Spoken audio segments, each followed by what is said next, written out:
is worth listening to. But I believe that the words from the cross are definitely words that are important. Not every word that comes out of our mouth is equally needs to be emphasized. But when Jesus spoke from the cross, the uniqueness of that position and the timing tell us a lot. Now, we're going to deal with two words today, two of the statements today, and then one for the next few weeks until we get to Palm Sunday, where we'll celebrate Jesus' entry into Jerusalem, and then the Easter Sunday celebration. The title of today's sermon, Human Words from the Cross. And I believe that any words from Jesus are human and divine, for he had that ability to link the two together in powerful ways. When he said, "I am thirsty," you're never supposed to talk about two things when you're in public speaking. Don't talk about food, or don't talk about being thirsty. You talk about food, everybody will start thinking about what they're going to eat, and you talk about thirsty, and their tongue will start to get big, and that's all they'll think about. I could make matters worse by saying, if it happens to me, I've got something up here, and you don't. When Jesus said, "I'm thirsty," what was he saying? What was he saying? Was that his body crying out for sustenance and life? For really, life cannot go on without fluid, without water. Hanging there in the midday sun in the Holy Land, where the temperature was probably close to 100, the sun beating down, Jesus had just gone through a sham trial. He'd gone through beating. He hadn't had anything to eat. He'd gone through trying to carry the cross up to where he would be crucified. It's only natural he'd say, "I'm thirsty." It's only natural he would be crying out for something to sustain his life. Now, most people, when they were standing there, probably thought that. What a normal thing to do. And Jesus did a lot of normal things. And one of them could have been to cry out for water. But for those that were mentioned in the scripture reading, and for a few others that were there at the cross, they may have had a different understanding. For they understood water as more than just the life-giving fluid that goes in our mouth. It was more than a cry from a dying man. For those who had been with Jesus, knew of the stories and the incidents that Jesus had during his ministry. Water was a part of so many of those. His baptism. My image of Jesus' baptism came from Sunday school literature some 60 plus years ago, where Jesus and some other people in white robes stood around, and there was a flowing brook. And I was from northern Wisconsin, then, where water is clean and vital. Oh, I went to the Holy Land and saw the river that Jesus was baptized in. It reminded me more of a southern pond that my sister had in her backyard. The water was not the kind of thing that had the same vitality. But it had a vitality for Jesus when he said, "Baptize me." And then Jesus, when he started his ministry, turned water into wine. Again, water was at the heart of things. And then, remember the time he was out in the boat and the waves were crashing around and he was trying to sleep and everyone was scared. And they awoke Jesus and he calmed the storm. Or remember when Peter was walking on the water and then kind of lost his nerve and started to go under? Jesus used water to teach a lot of things. Remember the woman at the well. Jesus asked her for a cup of water. And she was surprised why no respecting person would talk to me, and let alone you're going to ask for water. But as the conversation went on, Jesus said, "I will give you living water, and whoever drinks of that water will not be thirsty." Water was more than just sustaining life. It was more than just a metaphor, but it was a connection with the reality of life and faith.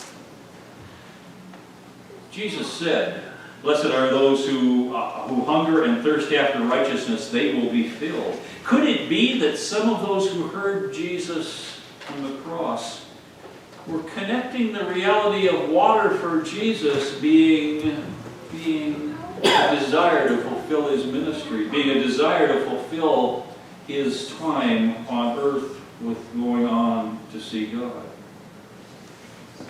Could it be? We're seeing both a very holy side and we're seeing a very human side. Is not that the miracle of Jesus? A second word, a second human word. "Woman, here is your son." And then to John, "Here is your mother." The relationship between Jesus and Mary is one that is not usually fully developed. But I think that we, with a little bit of biblical understanding, can recognize that it had some of the dynamics of an adolescent living in your house. For not everything that Jesus said was fully understood by Mary, and Mary had some times when Jesus needed more full understanding, at least from her point of view. Those twin poles of mercy, of divine mercy and human responsibility, were pulled one way or the other. There was so much about her son that was on that holy divinity side, but there was also the reality of a child that was growing and growing and learning. Someone said to me a few months ago, "I can hardly wait until next week." I said, "What's next week?" And they said, "Our youngest child is turning 18, and then I don't have any responsibility and everything's going to go." From the laughter, I sense that some children that have reached that. I can tell stories now, even though we only have two children, two dear children, one mid-40s and one just past 31. And let me assure you that you don't just walk away when they reach a certain age. What about Jesus and Mary? From the very beginning, there was something strange about this. The angel speaking to Mary. And then the whole miracle around the birth. Well, Jesus may not have understood or might not have remembered everything right at the beginning. The shepherds and all of those things going on. And Mary was trying to wrap her head around that. Is this child that special? How can it be? And I am sure there are times when he was a toddler that she wasn't sure he was that special, except in her heart. It had always been that way from the beginning. Those twin poles of divine mystery and of humanness. We don't have a lot in the Gospels. We don't have anything in the Gospels from the time that Jesus was a mere child when he was 12. And we can surmise what things were like. But that's only surmising. But at 12 years old, we find Jesus with his family going to the high holy days in Jerusalem. And it was a big event. It was the one time of the year when you would get out of your little village and you would go for the religious festival. And there were probably 20, 30, 40 of Joseph's family traveling together. Uncles and aunts and cousins and second uncles and second cousins and all of that. And it was a time of celebration. You would pack all year and try to get enough ahead so you could truly celebrate, not just the religious part in Jerusalem, but with all the other friends. And I'm sure that Joseph thought that Jesus was with Mary. And Mary was sure that Jesus had grown up enough now that he could be with the men. And then I'm sure that both of them thought he was off with the cousins, and they'll be back in a little while. And then they got together, and he wasn't there. I still have a hollow part in my heart, in my stomach, of two incidents where our son wandered off. One when he was in a mall, and one when he was more like 12. That just does something to you as a parent, doesn't it? It just grabs you. Well, that was it. But where was Jesus? What was he doing? He was on the steps of the temple, which was a gathering place for the intellectual and spiritual and theological leaders, and they were sharing their insights, and he was there listening and talking and being a part of it. And they found him.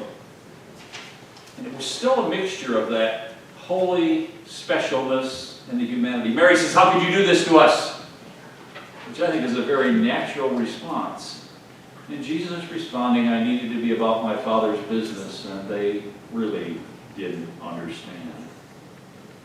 In the beginning, it had been partially that way. But it didn't stop when Jesus reached about 30. A couple of things happened. Somewhere between 12 and probably 20, maybe 15, Joseph was off the scene. We don't know for sure when it happened, but we know he was definitely gone by the time Jesus was in ministry. And Jesus took over the carpenter shop. And the carpenter shop was probably more than just a carpenter shop. It was probably a shop that repaired things and did all sorts of things, and Jesus was a part of that. He took seriously the responsibility of the elder as the elder son, and he ran the business, took care of the family, and all that was with it. And then he experiences that call to be much more. Mary was not as excited about that as you might have anticipated. In fact, there is one gospel lesson that says she came to bring him home because there was too much opposition, and she said, in effect, "You're out of your league, but come on home, things will be all right." And again, he said, "No, I need to be about this business that I am in. I need to be about this faith." Again, we see the pull between the divine and the human responsibility. Those 3 years were probably much of a blur to Mary. How did the water become wine? What about those lame people that were walking? And how could Jesus feed people like that? And in Mary's eyes, he was still her little Jesus. The one who'd been providing since Joseph's passing. And now from the cross, the words of divine mystery that we'll hear, "Father, forgive them and others." But also the words of human responsibility. "Woman, behold your son. Behold your mother." Directed at John. Why was that? John was the only one of the disciples that was there. And John was a person, most scholars think, of some financial means, and he could carry on and do that.